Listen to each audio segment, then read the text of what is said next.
Good afternoon. My name is Thomas Gernay. Welcome to Hopkins at Home, and thank you for attending this session. My presentation today is on the use of computational modeling to design structures for fire safety. Today, I'd like to discuss how structural engineers can design buildings to withstand fires. We will see that numerical modeling with computer simulation plays a key role in supporting structural engineers in this mission.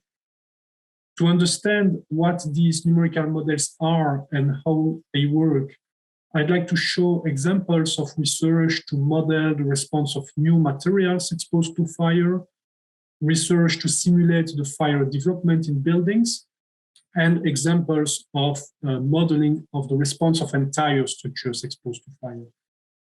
With examples of numerical studies, we will discuss how such models can help solving challenges with fire safety, resilience, architecturally unique designs, and more.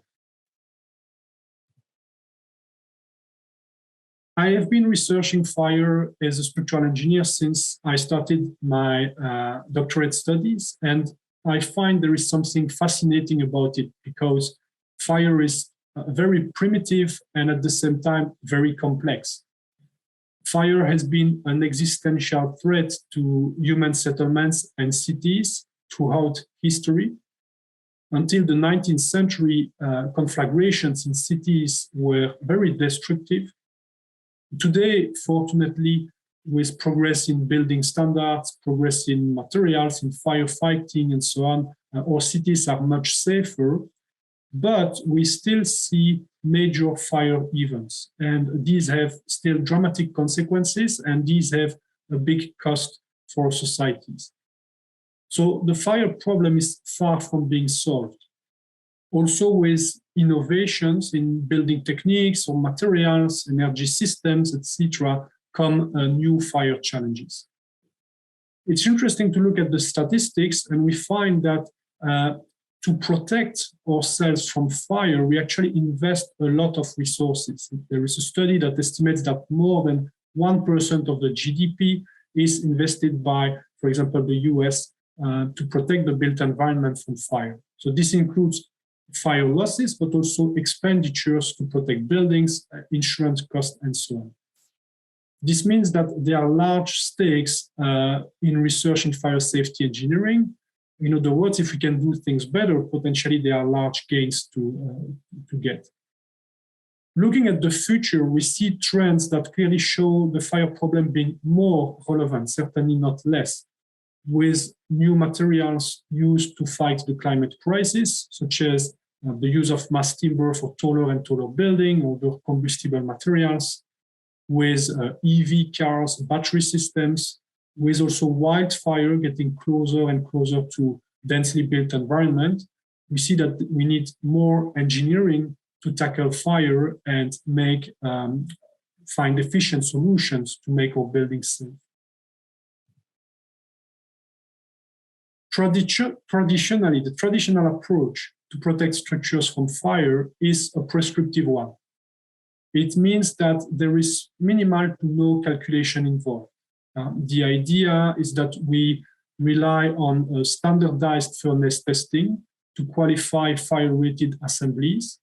And then the engineer, or in many cases the architect, can choose the appropriate rated solution from listings for these qualified assemblies.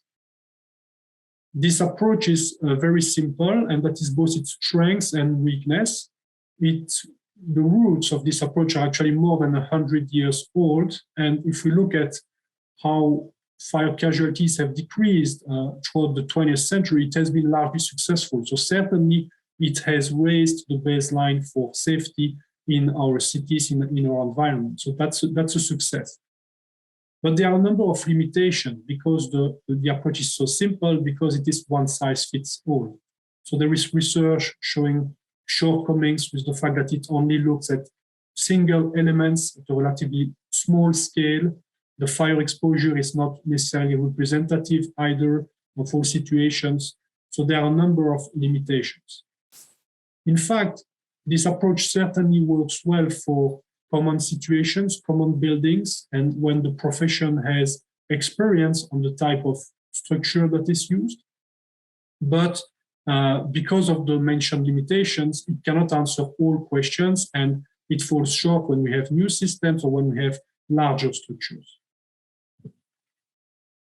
So alongside the prescriptive approach, structural engineers can be engaged to design for fire. Structural engineers already calculate and optimize structures against various types of loads, and fire is another type of structural load.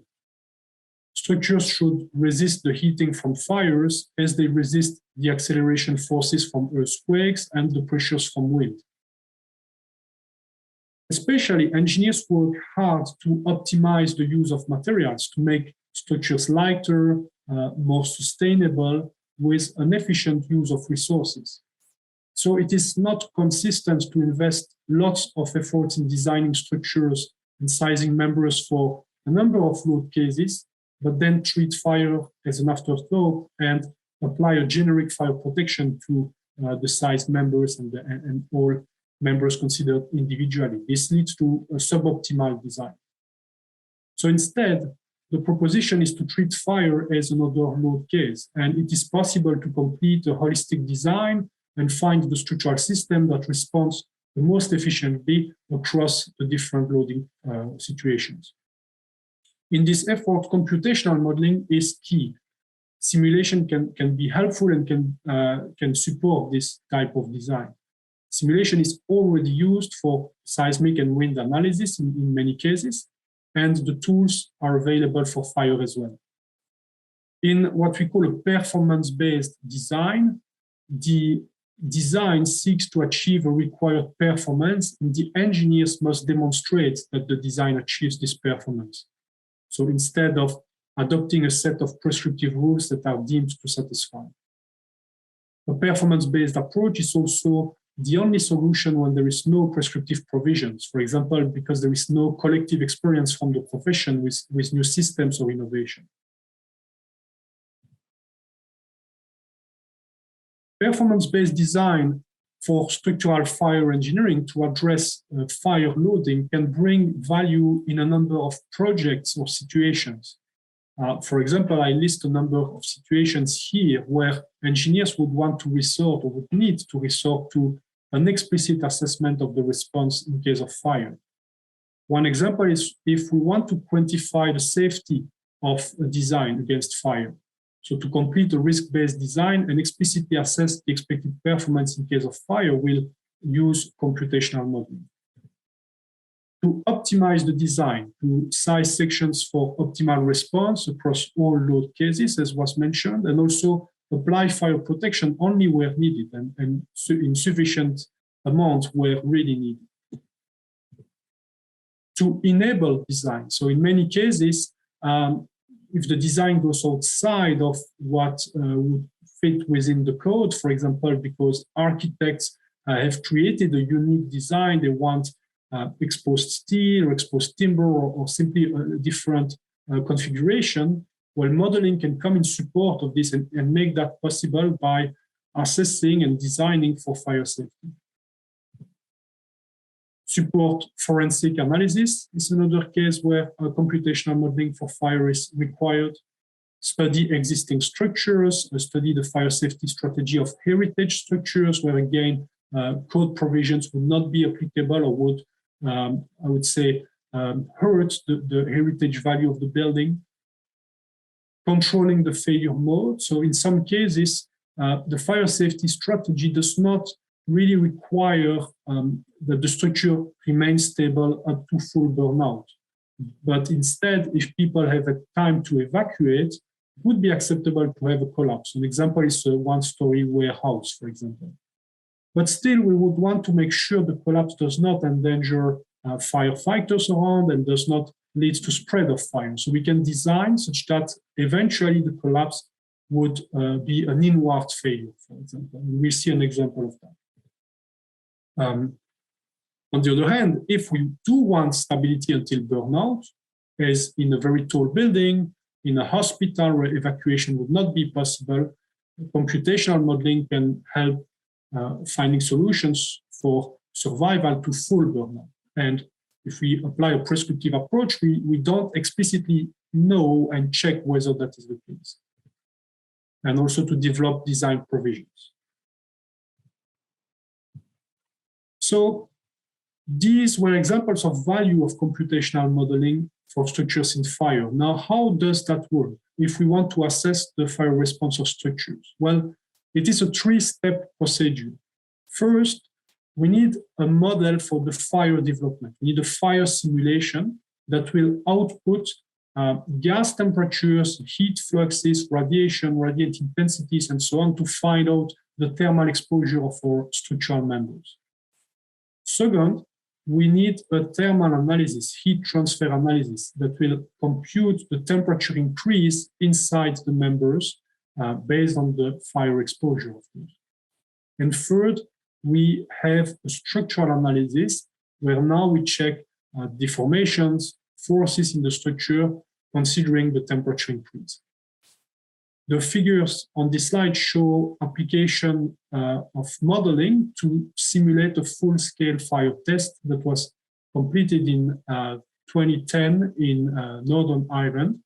And you see it was a wood creep fire. So for this composite steel concrete structure, the idea was really to measure what would happen, or what happens really in case of a natural fire that could develop.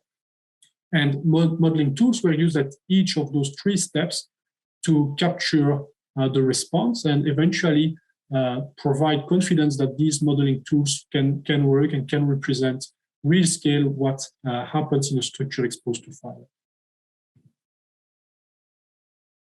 Now we understand there is value in modeling structures in fire. Let's dive a bit into what makes these models, what is required in those models.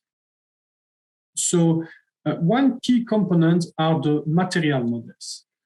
When there is a fire, it generates heat, and as a result, the temperature increases in the steel beams, the concrete columns, and the materials are affected by this temperature increase. The properties degrade. We need to quantify that. We need models that capture these temperature dependency. This is a continuous research need because when there are new materials, when there are new assemblies of materials, we need new models to capture that. There might be new fire hazard as well. For example, right now in the community, there are lots of questions and there is a lot of research around the cladding and building envelopes and so on, as a result of the Grenfell fire in 2017. This material response is important both for combustible material and for non-combustible material. For example, with new high-strength concrete come also new fire risk, potentially more spalling and this type of issues. So it's not necessarily that only it applies to combustible material. And as an example here, I'd like to talk about advanced high-strength steel, so which obviously is non-combustible. But these are steels with very high strengths that come from the automotive industry.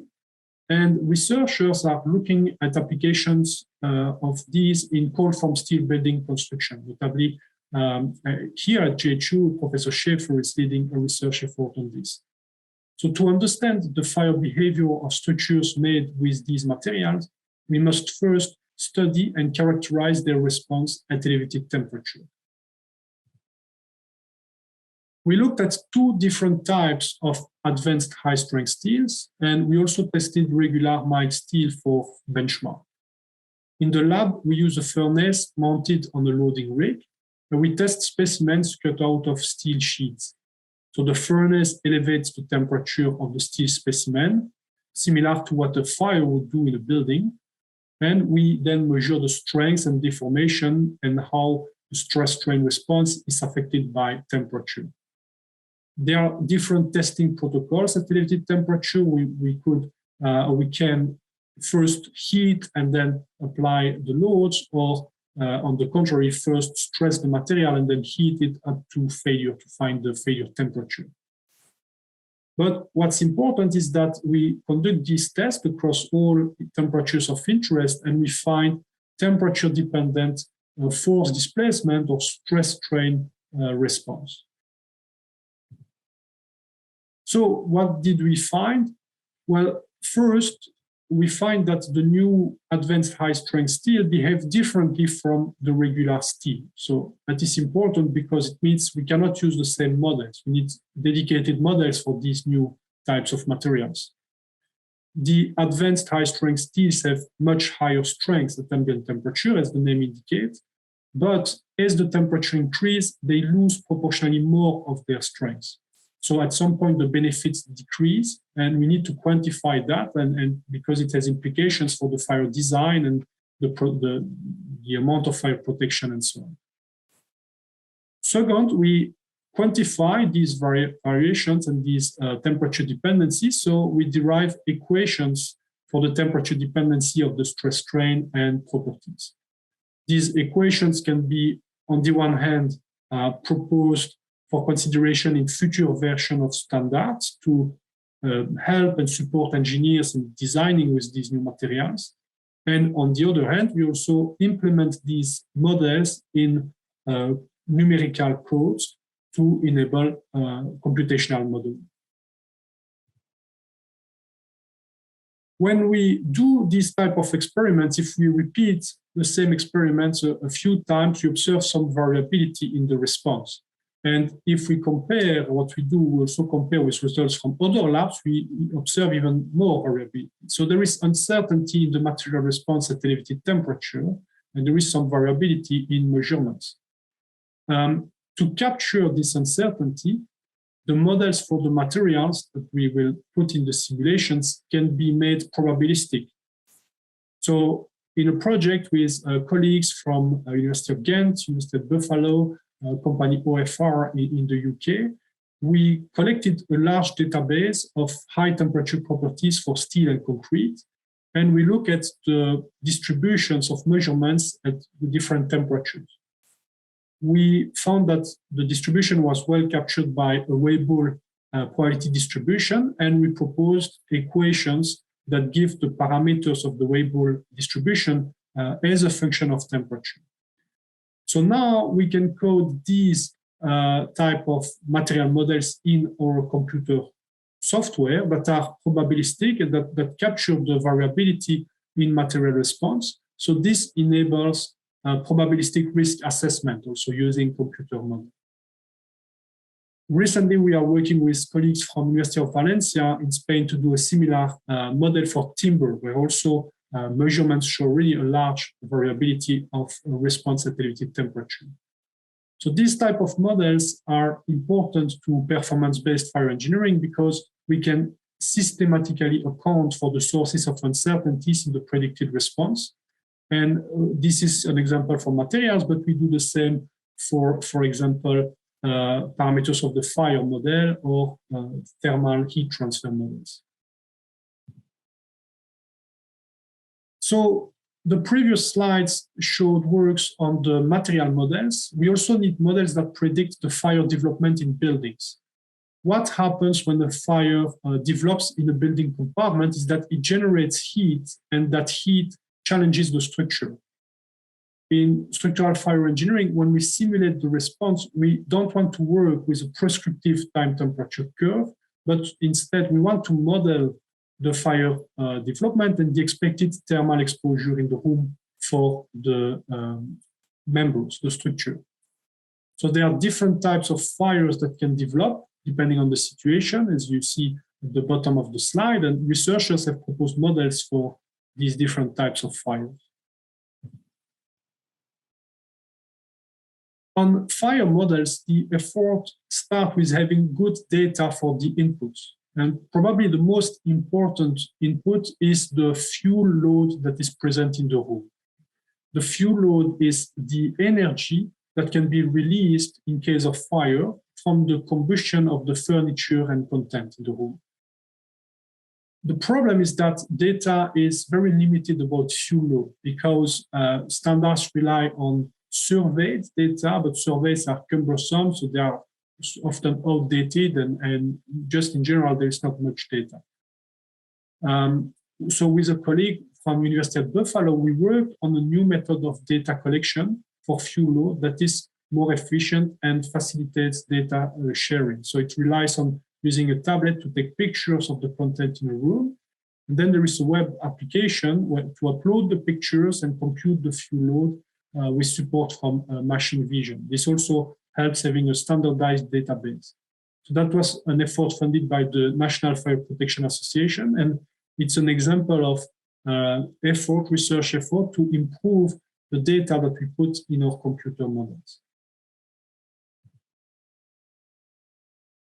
Next, talking about the fire models themselves. So there are different types of models to simulate fire development. And on this slide, I present an example that applies to so-called localized fires. So a fire is said localized when it stays localized as opposed to developing into flashover that engulfs an entire room. So localized fires are observed typically in very large rooms or when there is fuel only in one part of the room. So you can think about a car park, an open car park, or an airport terminal, for example. Models for localized fires are complex because the thermal exposure conditions heavily vary with the position in the room, in addition to being transient. So one way to model these fires is with computational fluid dynamics. And then we need a method to interface the computational fluid dynamics software with finite element softwares that are used for the thermal and structural analysis, the second and third step. In the research on this slide, we work to benchmark different methods to model the localized fires and to interface with finite element models against different experiments that we had. And so this, we obtained a good agreement in predicted temperatures in the steel. So we showed that, again, we have those computational tools and we can use different methods such as the adiabatic surface temperature or outputting the gas temperature and radiant intensities to capture both convection and radiation that would occur at the interface between the fire and the structure. So these coupled fire thermal models can be applied for structural fire design. For example, here is a car park structure made of steel frames with a concrete slab. And it's an open car park, so with lots of ventilation. With the models that we showed on the previous slide, we can study different scenarios of vehicle fires. So we used CFD to model the fire, and then we used finite element analysis to get temperatures in the steel members. That can help to determine how much thermal protection the steel members need. It is found that it depends on their location respective to the car park spots and the vehicles in fire. It depends also on the size and section factor of the members and the applied design loading. Also, sometimes steel profiles are galvanized, and this changes their emissivity, so it changes the radiative heat transfer, and that's also something that we can take into account. Using the models for fire development with the models we discussed for materials, we have the components to model structures in fire. So the modeling of the behavior of a building structure in fire is a three-step procedure. One, we model the fire development, and we take inputs such as fuel load, as we've discussed, but also geometry, ventilation, and so on. These fire models give boundary conditions for the second step, which is the thermal analysis to get temperature distributions in the structure. And third, we model the response of the structure under loads and heating. In that third step, we need models for the materials, and this is based on experimental testing, as we've shown, and then computational constitutive models that go into the finite element simulation. So for steps 2 and 3, the thermal and structural analysis, we commonly use finite element method. And one software, amongst others, that can be used to solve this problem is called Sapphire. That is a software that we at GHU co-developed with a scholar from University of Liège in Belgium, Professor Jean-Marc Franzen. Sapphire is widely used in structural fire engineering, both in academia and by designers. So when using a finite element software like Sapphire, the fire models serve as boundary conditions. And then Sapphire reads outputs of fire models, for example, gas temperature or heat flux, radiant intensities, and it assigns these at the boundaries of the structural members to complete the thermal analysis. Sapphire then computes temperature distribution over time during the fire, and then the structure is modeled with its different members and loads, and the software computes the behavior, displacement, internal forces as the temperatures change in the member as a result of the fire. So Sapphire and those type of software include different materials, finite elements, so for walls, beams, columns, slabs, etc., all the components in the structure. And there are also different methods of interfacing with fire models. Well, here is an example of design of a structure to withstand fire loading. We'll now put together all those models we've seen and show how numerical modeling can be leveraged to identify an efficient solution and to demonstrate performance in the fire situation. In the 1990s, there were a series of very important experiments for the field of structural fire engineering conducted by the BRE in the UK. They are referred to as the Cardington fire test. And in these experiments, it was notably observed that some structures survived, meaning they remained stable, throughout a fire, even with some steel beams being unprotected. So if you have steel beams that are unprotected in a large compartment fire, such as the one that was tested, the temperature becomes much higher than what calculation would predict as the failure temperature of the beam. You get temperature of 800, 900 degrees C in those steel beams. So there was no way for these beams to be able to withstand the loads as expected in a regular design. And therefore, the question was, how did the structure survive? So the reason is that structures are not just single beams and single floors and elements in isolation. When we do a standardized furnace test, we look at them in isolation, but in fact, structures are systems or assemblies of these elements to work together. So with proper design, it is possible to harness a system-level behavior in this type of composite steel concrete structures. And when we have large displacements developed under fire, alternate load paths can be found in the structure, can develop to conduct the loads to the ground. So there is robustness, in other words, in that structure. This is what happened, and the mode that was activated, this alternate load path, is called tensile membrane action. Here is how tensile membrane action works. So we are talking about steel concrete buildings. We have steel beams that support a steel deck, and concrete is poured over the deck. There are studs connecting the beams and the concrete floors, so the system works as a composite. And note that's important that there are also reinforcement steel bars embedded in the concrete. Different countries have very different practice in terms of how much reinforcing bars they use. These bars will be key. Now, in a prescriptive fire design, all steel beams in the building would require fire protection. But as observed in the BRE experiments, some of this fire protection may be unnecessary when considering the structural system response. So here, we apply fire protection only on the peripheral frame members, not on the secondary central beams. In case of fire, these secondary beams get very hot, so they deflect, and the composite slab follows. But as the deflections increase, the reinforcement bars in the slab are put in tension. And so these reinforcement bars, now they will resist additional vertical deflections. This means that the loads that used to be carried by the central beams now has been transferred to the steel bars embedded in the concrete. The advantage is that the bars are embedded in the concrete, so they are protected from heating. They remain cold much longer than the unprotected steel beams, obviously. So this is an example of alternate load path with a new mechanism. The slab deflects as a membrane with a tensile zone at the center, and so that's why it's called tensile membrane action. Since observing this behavior in the large-scale experiments in the UK, the behavior has been reproduced both in laboratory tests and in large-scale natural fire tests. The community has also validated numerical models to capture this behavior.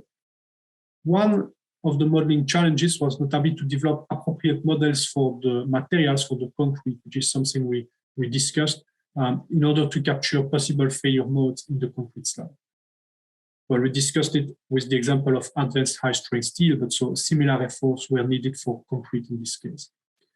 On the slide, you see displacement time curves obtained with the software Sapphire when modeling a laboratory test conducted in New Zealand and a large-scale test, the one showed previously in Northern Ireland. So good agreement was achieved between the model and experiment. Now, using these tools and this understanding of the system response, in a study, we looked at designing a prototype building to take advantage of tensile membrane action in fire. The building is a 9-story office building. It has steel frames and composite steel concrete floors. According to the prescriptive requirements, a 2-hour fire resistance rating is required on the steel framing members. So we completed a performance-based fire design. And in that procedure, first we must define performance objectives. What is it that we try to achieve with the design? For that building, we decided that the building had to survive to full burnout, so remain stable, without intervention, without any other layer of fire protection, so no sprinklers, no fire brigade. We want the structure to resist a fire. And we wanted to consider very severe or exceptional events in case of fire, which include a fire spread across the floor plan, and also the case of column loss followed by a fire, which would represent a blast followed by a fire. So 3 fire scenarios were defined, and for each simulation had to show the ability to survive to full burnout. For each of those fire scenarios, we need also a fire model that quantifies the thermal exposure. So we look at high percentile of the fuel load for the office building. We applied a so-called zone fire model. And note also that there are other parameters that will influence the severity of the fire, such as the availability of oxygen. So if there is more ventilation, the fire might be shorter but more intense, as opposed to if there is a shortage of oxygen. So we run sensitivity analysis, and eventually we define two fires for each scenario for different sets of parameters. We also have an assumption when we have to have fire spread in the floor plan, so we have a delay between ignitions in adjacent compartments. To design the structures in fire, we first looked at a subsystem or a panel. So this includes peripheral frame members, secondary beams, and the composite slab. And the objective is to design this panel to develop the tensile membrane action in fire. So in fact, we work, you see there are 5 curves, which are different iterations on the design. We worked on a trade-off where we remove insulation from the central beams, but we have to add reinforcement bars in the concrete to carry these membrane forces. So we use numerical simulation and check different designs on this subsystem. Eventually, we find one that survives to full burnout. And next, after this pre-design stage, now we move to the entire structure and we're able to model the building. And with this entire system, we actually have a simulated response, which is more favorable than with the single panel. The reason is that we have even more restraint and more redundancy when we look at the entire building. There are different panels, different compartments, so when there is fire in one compartment, the deflections of the heated floor, for example, are also restrained at the boundaries by adjacent panels. So we are able to refine further the design and find an even more efficient solution, but still taking advantage of tensile membrane action. So with no insulation, no fire protection on the central steel beams. Next, we use the same model to check the fire spread scenario. And in order to survive to full burnout, because now the scenario is more severe, we need to re-increase a little bit the amount of steel reinforcement in the slab. So the same strategy, harnessing tensile membrane action works, but in terms of detailing, we need a little bit more steel in the slab than with a single fire. And that's because we have multiple panels, multiple sections of the floors that are heated in the same event. And you remember we had three scenarios. So the third one was a column loss followed by fire spread. And here again, we find a design that works, actually the same as with the fire spread scenario. So what's very interesting here is that we observe that the tensile membrane action is already activated when there is the column loss. So this load-bearing mode, this alternate load path that we found was robust to resist fire is also something that helps to resist a column loss, according to the same principle of large deformations and activating this tensile capacity in the steel reinforcement. So that means that here we really achieve structural fire resistance through structural design, through a robust structure, and that works across extreme events, across accidental loading scenarios.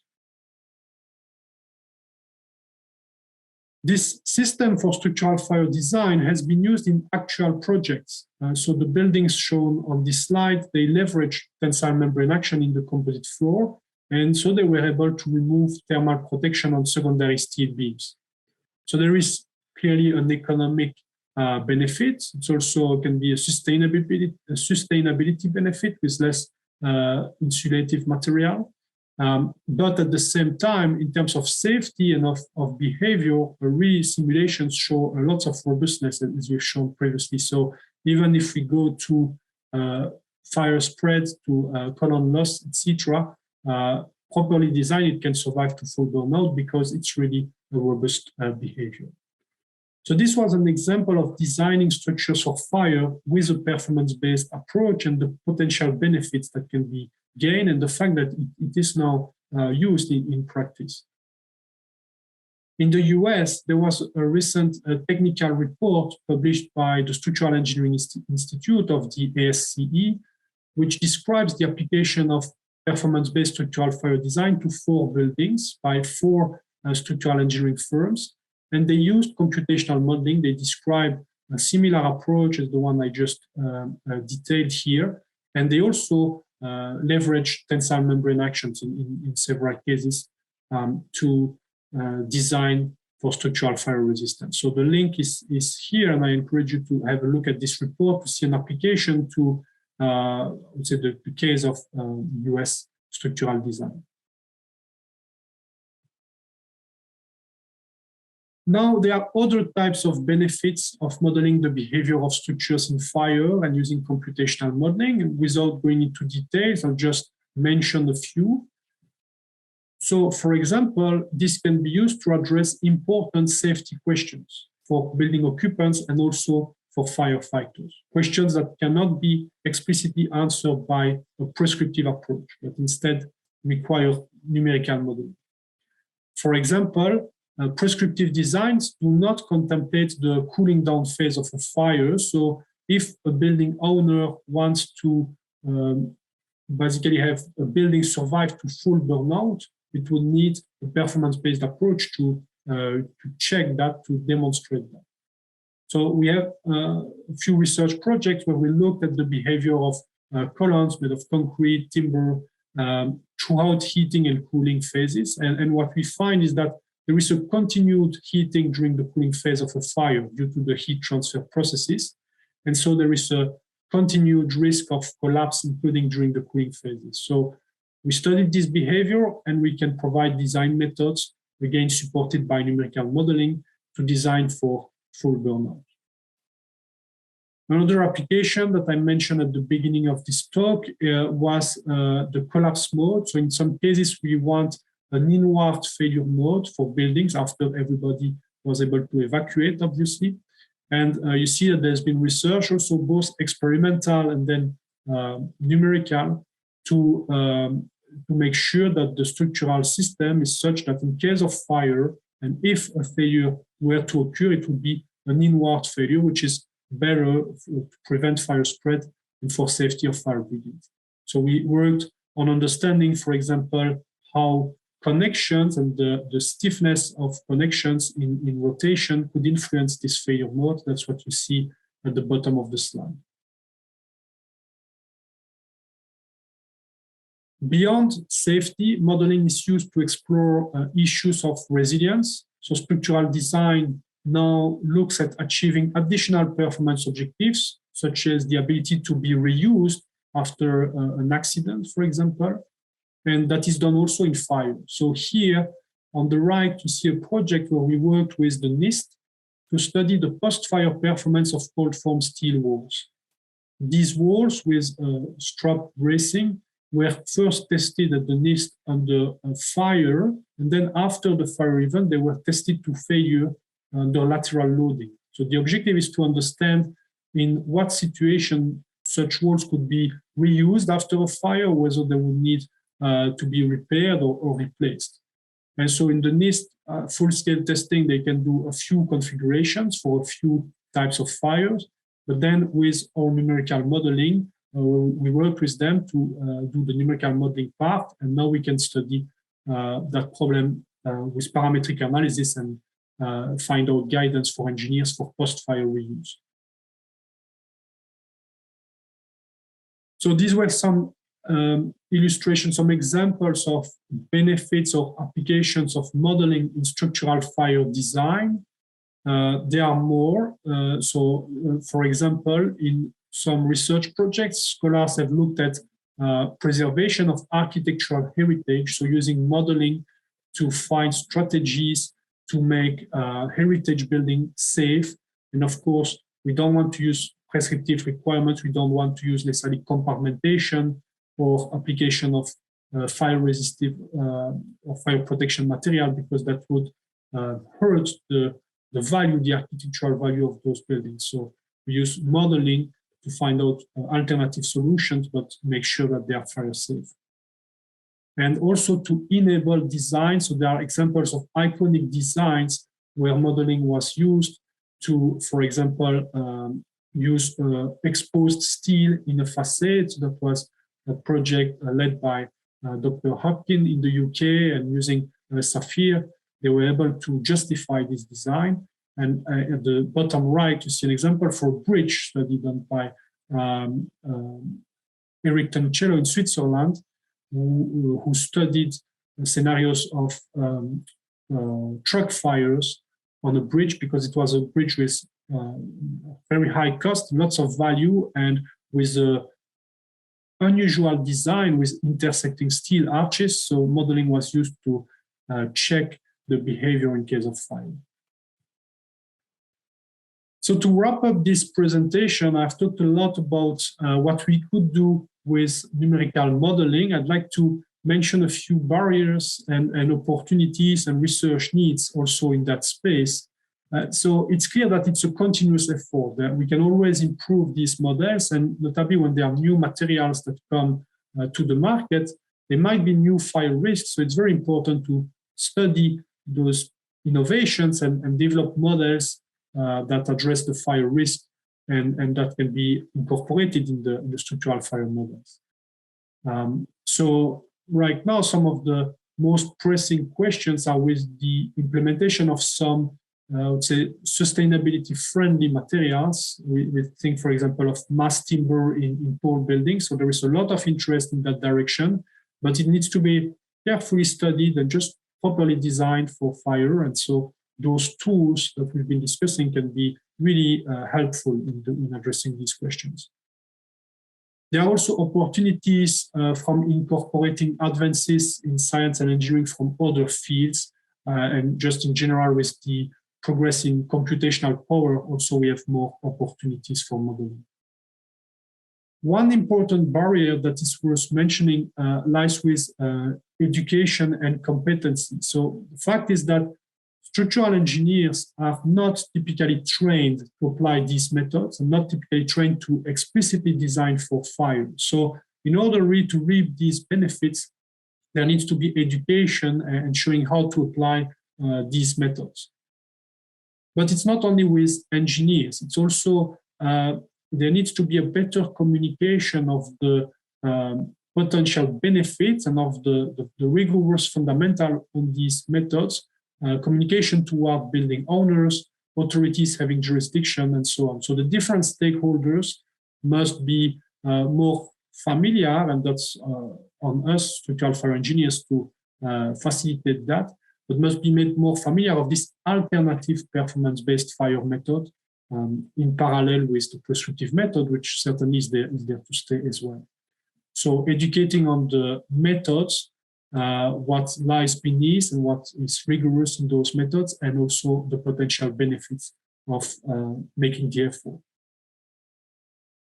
So fire hazards governs many aspects of design in a building, and it is not going away, so it needs to be carefully addressed. There is one road which is prescriptive. It has improved safety across the board, so it has been successful, but alongside there are opportunities because methods and the science and the understanding has improved, so we can do also design for fire based on analysis of the simulated response. And in many situations that can bring value, that can deliver value, and structural engineers should embrace this as they've done with other types of structural loads. Computational modeling is a key enabler to make that happen. It is based on models for the fire developments, models for the materials and for structures. We've shown examples throughout this presentation. And notably, finite element software that combine the thermal and structural analysis are available and can be used for this purpose. So with models, it's possible to find design solutions that are more efficient than prescriptive ones, or to find solutions when prescriptive ones cannot be adopted. It's also possible to study the shortcomings of prescriptive solutions. Notably, we think about geometric changes due to thermal expansion. When we are thinking about long span floors, for example, it can lead to issues that are missed by the prescriptive method. So these type of things are looked at carefully by structural fire engineers with numerical modeling. And finally, to reap these benefits, it's important to communicate and educate about this alternative option. And the onus is on structural engineers, not only to embrace it and be able to implement it, but also to be able to explain the background, the method, and the value of this approach. I want to thank you for attending this presentation. Thank you so much to Hopkins at Home for hosting us today. And I would like to acknowledge the listed sponsors who funded my research. This concludes my presentation. We'll now start with the Q&A session.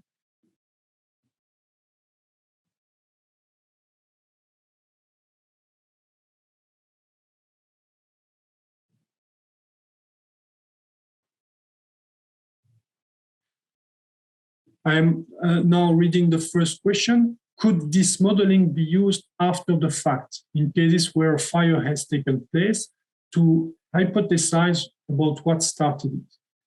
So yes, this is a very good question, and the answer is yes, certainly. Modeling can be used and has been used in forensics analysis to understand the sequence of events that led to a structural collapse. Instead, in terms of hypothesizing about what started it, yes, but then, of course, that would be more on the fire modeling side, looking at the fire reaction of the materials and hypothesizing on the location where the fire could have started and so on. In terms of the structural modeling side, if we are looking at a failure, there have been examples of investigations, for example, thinking about the World Trade Center, where this type of modeling was used to hypothesize and try to understand the sequence of events, or where failure would have started, notably with the effect of thermal expansion, in addition to reduction of material properties, of course, and then recreate these, let's get it, this chain of events for the structure. So yes, absolutely. Forensics analysis is a great example of application and use of those models. Another question, does human behavior figure into the simulation at all? Yes, again, a very good question, because I have not mentioned it. It was outside of the scope of my presentation today, but fire behavior and evacuation are very important aspects of fire safety engineering as well. It is not common to explicitly link the human behavior analysis and the structural fire response analysis. In general, these are, I would say, separate disciplines, although people talk with each other. But when we look at the response of the structure, we will want to make sure that the structure remains stable for sufficient amount of time for evacuation, but we will not explicitly look at I would say, the movement of people and the evacuation problem in that simulation. That would be kind of a constraint, this minimum time or requirement. But when we do also study resistance to full burnout, it's also because, again, as a constraint, we are very much aware that in some situations, evacuation is not possible. So if we're talking about a tall building, for example. So to summarize, yes, human behavior is very important. There is an entire field of research in fire safety engineering dedicated to that. Usually, the coupling is with structural fire simulation is in terms of a constraint, a performance objective, I would say, but not a single simulation incorporating everything. Have you used neural networks at all when developing these algorithms? That's interesting, an interesting point. So it links to something I said at the very end with the opportunities. So we've seen neural networks and more generally artificial intelligence used in a number of engineering fields, and we've seen that it can bring benefits. So in the structural fire engineering community and fire safety engineering community, we as a community have started to look at these applications recently, and notably starting with some very complex phenomena that occur in some parts of the problems that for which I would say analytical and mechanistic-based models have not succeeded in giving an answer. For example, I have a colleague at Clemson University who's applied artificial intelligence methods to try to predict spalling in concrete. Spalling is when you have an explosive fall off of some pieces of a concrete section. And it's caused by a complex combination of thermal stresses, mechanical stresses, and pore pressure buildup with the vaporization of water. So it's extremely complex multi-physics. And for this type of phenomena, it would be very interesting to see if AI or neural networks can help, can support modeling. With my team, we've started to look at some application also of machine learning for thin-walled steel beams and columns, for which the instability phenomena at elevated temperature can also be complex.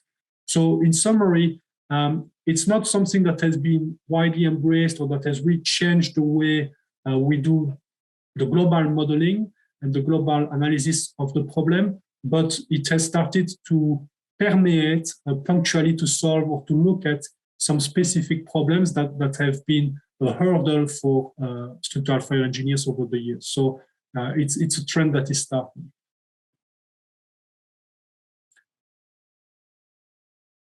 I had a question about how was the algorithm outlining fire behavior determined? So yes, thank you for your question. So there are different types of fire models, and in the presentation, without going into too much details, I showed applications of different types of models.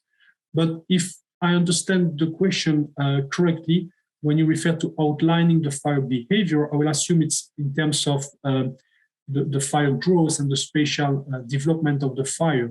So it's still very challenging to predict fire spread between compartments, for example, or even fire growth and traveling fires in a compartment. There are models that do that, but in the applications that I've shown, in most cases, it was an assumption, meaning, for example, in the fire spread scenarios, we assumed that fire was spreading every 20 minutes, it was starting in the adjacent compartment. So that was not a predictive simulation based on physics. It was an assumption where our goal was really to check the effect. What if we have a fire spread? So how would that challenge the structure? And we know from observation that, okay, we have seen fires that have developed in multiple compartments across a floor plan. There are a number of reasons why that could occur. But we are not there yet where we can really predict whether that would occur, because it would require incorporating just all details, also of non-load-bearing components between compartments and different processes. So in general, that is still treated as an assumption, and we check consequences.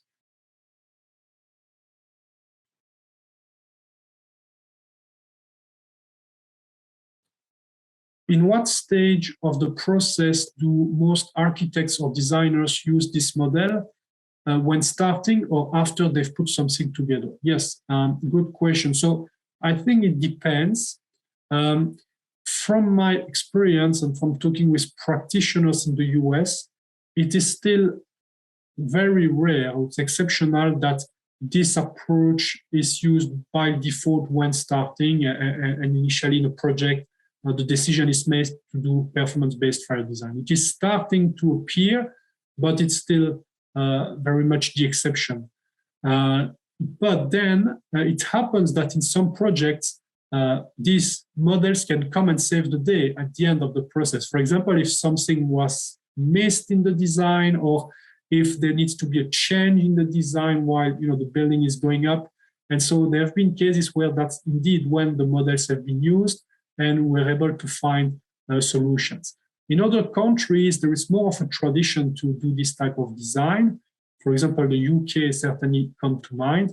And there are a number of projects where there are structural fire engineers consultants, part of the structural engineering teams. So they work together, and from the beginning, they will find a solution that works well also for fire. And so I think there can be much more synergies there, obviously, because details of the structural design can be modified also upstream to make a design more efficient for fire. And by the way, in the technical report from ASC that I mentioned in my presentation, the structural engineering firms were looking at the two configurations, meaning they looked at the building already there and seeing if they could change something that would improve the fire performance. And then they looked at the same building, but where there was freedom from the start, from scratch, to make a structural fire design. So that's a very relevant question, and the two have been studied, actually.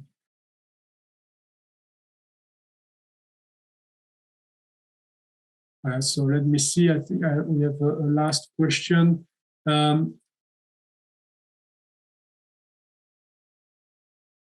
What's your opinion on the importance of a real-time appraisal of a fire in the simulation model? Meaning the reduction and increase of fire in relation to combustible materials with wood initially serve as a dead load.